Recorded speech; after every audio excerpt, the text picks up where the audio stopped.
The bicycle hung on 2 hooks against the garage wall. A chain looped twice through its frame and bolted to the stud, and I told myself it was for safety.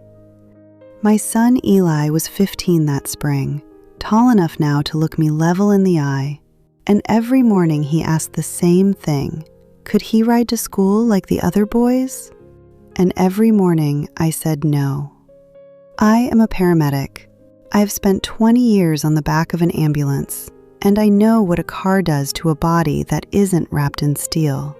So the bike stayed chained, and Eli stopped asking out loud, though I could see the questions still sitting behind his eyes. What I never told him was the call from March. A boy his age, his build, a bicycle folded under a bumper at an intersection 3 blocks from our house. I worked on that boy with everything I had, and it was not enough. And afterward, I sat in the bay with my gloves still on and could not make my hands stop shaking. After that, the fear moved into me like a tenant who would not leave. I checked the locks twice. I called Eli's phone if he was 4 minutes late. I heard tires on every street. I thought I was being a good mother. I was being a frightened one, and the 2 had started to look the same. Eli began to pull away from me the way teenagers do when they feel watched instead of loved. He answered in single words. He stopped telling me about his day. I was holding him so tightly that he was slipping through my fingers, and I did not know how to open my hand. It was Marcus who said the words.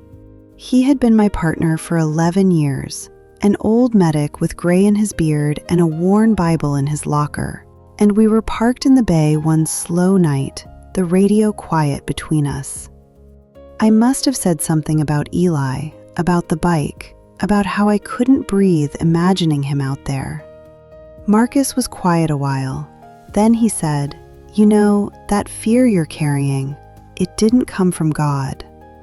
And he told me a verse he said he'd leaned on for 30 years on this job. "For God hath not given us the spirit of fear, but of power and of love and of a sound mind."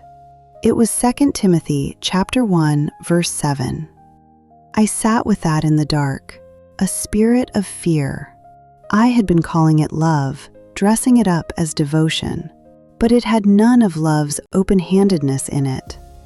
It was a small, clenched thing, and it was teaching my son that the world was only danger, and that I did not trust him to live in it. Power and love and a sound mind, that was what I had been given, and I had traded all 3 for a padlock.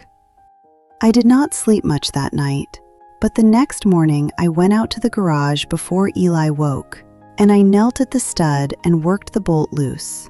And I lifted the bicycle down off its hooks. I cleaned the chain. I pumped the tires.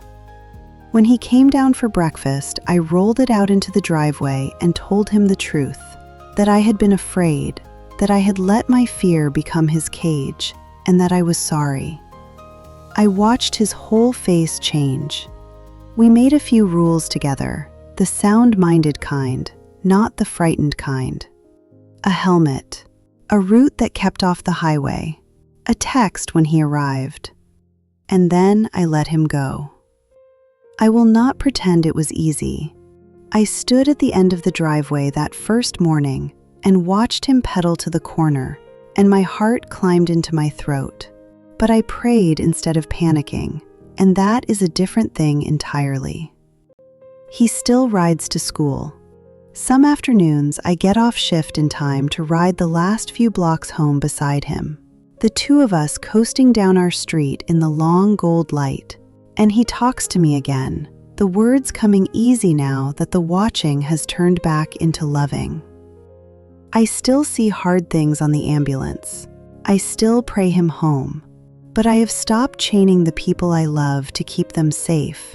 Because the God who made my son did not give me a spirit of fear, and I will not raise my boy on one.